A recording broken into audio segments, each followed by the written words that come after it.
மேரி. நான் நல்லாயன் கான்வென்ட்ல வந்து இயக்குனராக பணி செய்து வருகிறேன். எங்க கான்வென்ட் வந்து இந்த இடத்துல வந்து 25 ஆண்டுகளாக பணி செய்து வருகின்றது. இங்க அயோத்தி பணத்த சார்ந்த பிளாக்ல இருக்கின்ற 20 கிராமத்த சார்ந்த ஆண், பெண்கள், குழந்தைகள் எல்லோருக்காகவும் விழிப்புணர்வு கொடுத்துக் கொண்டு வருகின்றோம். அதுல முக்கியமான நாளாக இன்றைய நாள் அமைந்தது. அதற்கு காரணமானவர் எங்களுடைய வழக்கறிஞர் மிஸ்டர் கிறிஸ்து ராஜ். அவர் வந்து ரொம்ப அருமையா வந்து இந்த அ நாள வந்து நடத்தி கொடுத்தாரு. இதுல பங்கேற்ற ஒவ்வொருவரையும் வந்து ஆழ்ந்து சிந்திக்கக்கூடிய ஒரு நல்ல ஒரு கருத்துக்கள பகிர்ந்து கொண்டார். என்னையும் தான் இன்றைய நாள் வந்து மிகுந்த ஆழ்ந்த ஒரு சிந்தனைக்கு எ கூட்டி சென்ற நாளாக அமைந்தது. இது வந்து ரொம்ப அருமையா இருந்தது. எல்லோரும் வந்து யாரையும் அவர் விட்டுவிடவில்லை. ஒவ்வொருவரும் முக்கியமானவர்கள் என்பதை அவர் கேள்வியிலிருந்தும், அவர்கள் கொடுக்கக்கூடிய பதில்களிலிருந்தும் அவர் அருமையாக அவர்களுக்கு விளக்கம் கொடுத்தார். ஆனால் நடந்த இந்த ட்ரெய்னிங்குக்கு வந்து பதில் காண்பது யாராலயும் முடியாது. அவங்கவங்க ஒவ்வொருவரும் தனிப்பட்ட நபரா இருந்து அத சிந்திச்சு, அதுக்கு ஒரு முடிவு எடுக்கணும்னாலும் இன்னும் நமக்கு வந்து எத்தன ஆண்டுகள் ஆகும் என்பது தெரியாது. ஆனா, இது வந்து ரொம்ப சிந்திக்க வைத்த நாளாக, ஒரு அருமையான நாளாக அமைந்தது. இந்த நாள வந்து என்றைக்கும் யாராலயும் மறக்க முடியாது. இது வந்து அந்த ஒரு அந்த கேம் மூலியமாவும் வந்து ரொம்ப அருமையா வந்து எல்லோரும் வந்து பங்கேற்று, அவர்கள் முன்னுக்கு எப்படி செல்ல வேண்டும் என்பதையும் அவர்கள் புரிந்து கொண்டார்கள். ஆனா, அவர்களால் பதில் கூற முடியாத ஒரு நாளை இந்த நாள் அமைத்து தந்தது. இது ரொம்ப அருமையா இருந்தது. அதுக்கு இன்று பங்கேற்ற உங்களுக்காகவும், உங்கள் அனைவரையும் நாங்கள் வாழ்த்துகிறோம். எங்களுடைய பணியாளர்கள் மற்றும் இதில் பங்கேற்ற பெண்கள், தன்னார்வலர்கள் அனைவரையும் நன்றி கூறி முடிக்கின்றேன். என்னுடைய பெயர் கிறிஸ்துராஜ். நான் வழக்கறிஞராகவும், குழந்தைகளுடைய உரிமை சார்ந்த செயல்பாட்டாளராகவும் சேலம், தருமபுரி போன்ற பகுதிகளில் செயல்பட்டு கொண்டிருக்கிறேன். நல்லாயன் சகோதரிகளுடைய நிறுவனமானது இந்த மனித உரிமை தினத்தை முன்னிட்டு சமூக ஆர்வலர்கள் மற்றும் சமூகத்தில் செயல்படக்கூடிய, சமூக அக்கறையோடு செயல்படக்கூடிய ஊடகவியலாளர்கள் மற்றும் வழக்கறிஞர்களுக்கான ஒரு கலந்தாய்வு மற்றும் ஒரு பயிற்சி ஏற்பாடு செய்திருந்தார்கள். அந்த பயிற்சியில் வந்து இந்த சமூகத்தை எவ்வாறு புரிந்து கொள்வது, எவ்வாறு மனித மாண்பை மீட்டெடுப்பது, மனிதர்கள் என்றாலே அவர்களுக்கு அனைத்து உரிமைகளும் மனித மாண்பை மீட்டெடுப்பதற்கான ஒரு அடிப்படை தளமாக இருக்கிறது. இந்த மனித மாண்பை மீட்டெடுப்பதற்கு எவ்வாறு தடைகள் இருக்கின்றன, இந்த சமூக காரணிகள் என்ன, இந்த சமூக காரணிகளை எவ்வாறு நாம் அனைவரும் இணைந்து மீட்டெடுத்து நாம் வருகின்ற தலைமுறைக்கு, குறிப்பாக பெண்கள், குழந்தைகளுக்கு இந்த சமூக ரீதியாக, பொருளாதார ரீதியாக பின்படுத்தப்பட்டிருக்கக்கூடிய பட்டியலினத்தவர்கள் மற்றும் அனைவருக்கும் எவ்வாறு இந்த உரிமைகளை மேம்படுத்துவது, அதற்கு எவ்வாறு இந்த ஒட்டுமொத்த சமூகமும் இணைந்து செயல்பட வேண்டும் என்ற ஒரு பயிற்சியினை மேற்கொண்டோம்.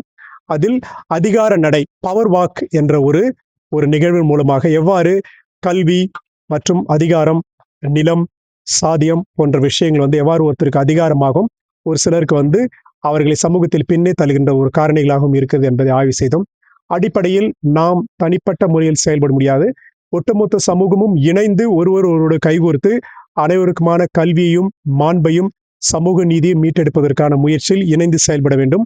அதற்கு குறிப்பாக சேலத்தை சார்ந்து இருக்கக்கூடிய, சுற்றி இருக்கக்கூடிய, கிராமத்தில் இருக்கக்கூடிய இளைஞர்கள், சமூக ஆர்வலர்கள், ஊடகவியலாளர்கள் மற்றும் சட்ட நிபுணர்கள் அனைவரும் இணைந்து செயல்பட்டு இந்த சமூகத்தையும், குறிப்பாக சேலம் மாவட்டத்தையும் சிறந்த மனித மாண்பை மதிக்கின்ற, மனித உரிமைகளை மேம்படுத்துகின்ற ஒரு சூழலுக்கு கொண்டு செல்ல வேண்டும் என்று நாங்கள் ஆர்வத்தோடு இந்த பயிற்சியில் கலந்து கொண்டோம்.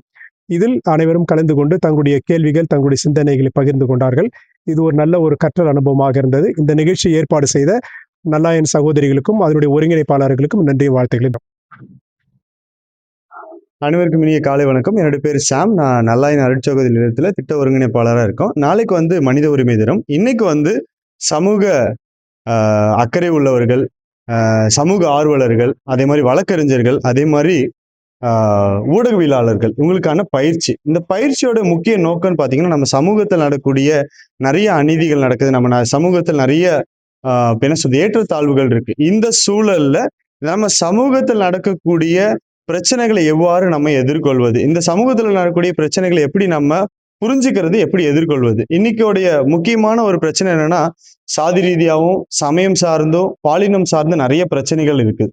இதை எப்படி நம்ம இனம் கண்டுகொள்றது, எப்படி ஆஸ் அ மீடியா பர்சனா எப்படி இதை வந்து நம்ம எப்படி இதை மாற்றி அமைக்கிறது, எப்படி சமூக ஆர்வலரா எப்படி இதை மாற்றி அமைக்கிறது, எப்படி ஒரு அட்வொகேட்டா எப்படி இதை மாற்றி அமைக்கிறது பத்தியான பயிற்சி தான். இதோடைய தலைப்பே பாத்தீங்கன்னா, ஹர் ஜஸ்டிஸ் அவர் ப்ராமிஸ். அப்படின்னா பெண்களுடைய நீதி, பெண்கள் சமூகத்துல பெண்களுக்கு நீதி கிடைக்கணும் அப்படின்னா நம்ம எல்லாரும் அதுக்கு ஒன்று சேர்ந்து ஒரு அணியா நிக்கணும் அப்படிங்கிறதுக்கான ஒரு கமிட்மெண்ட். இது ஒரு என்ன சொல்றது, இதை செய்யணும், செய்ய வேண்டிய கட்டாயத்தில். ஆனா இந்திய அரசமைப்பு நமக்கு கிடைச்சு கிட்டத்தட்ட 75 ஆண்டுகளுக்கு மேல ஆகுது. ஆனா இன்னைக்கும் வந்து பெண்களுக்கு சம வாய்ப்பு அளிக்கப்படலை. அப்படின்னா இந்த மாதிரியான வாய்ப்புகள் அளிக்கப்படணும். ஏன்னா வாய்ப்புகள் ஏன் அளிக்கப்படணும் நமக்கு புரியணும். இதெல்லாம் நமக்கு புரிஞ்சுக்கணும், இதைப்படி செயல்படணும் அப்படிங்கிறதுக்காக தான் இந்த ஒரு நோக்கம். அதுக்காக தான் இந்த ஒரு ப்ரோக்ராம். எங்களுடைய நிறுவனம் கடந்த 25 வருஷமா தொடர்ச்சியா சமூகத்தில் இருக்கக்கூடிய பெண்கள், குழந்தைகள், அதே மாதிரி அவங்களோட முன்னேற்றத்துக்காக நாங்க பணி செஞ்சுட்டு இருக்கோம். அயோத்தியா பட்டணத்தை சென்டரா வச்சு அயோத்தியா பட்டணத்துல இருக்க 20 கிராமங்கள் நான் பயிற்சி செஞ்சுட்டு இருக்கோம். இன்னைக்கு பயிற்சிக்கு வந்து அந்த 20 கிராமங்கள்ல இருக்கக்கூடிய ஊடகவியலாளர்கள், சமூக ஆர்வலர்கள், அதே மாதிரி வழக்கறிஞர்கள் வந்திருக்காங்க. இந்த கூட்டத்தோடைய முக்கியமான கெஸ்ட் மற்றும் ரிசோர்ஸ் பர்சன் யார் அப்படின்னு பாத்தீங்கன்னா வழக்கறிஞர் கிறிஸ்துராஜ் சார். அவங்க வந்து ஒரு மனித உரிமை ஆர்வலர். அதே மாதிரி சமூகத்தில் நடக்கக்கூடிய மாற்றத்துக்கு நிறைய சிந்திக்கக்கூடிய ஒரு நபர். அதே மாதிரி யூனிசெஃப், கிரை அப்படி போன்ற பெரிய பெரிய மனித உரிமை, குழந்தை உரிமைக்கான நிறுவனங்கள்ல அவர் பணி செஞ்சிருக்காரு. அவருடைய ஷேரிங் தான் இன்னைக்கு வந்து இந்த டீம்ல இருந்துச்சு. சார் சொல்லுங்க சார்.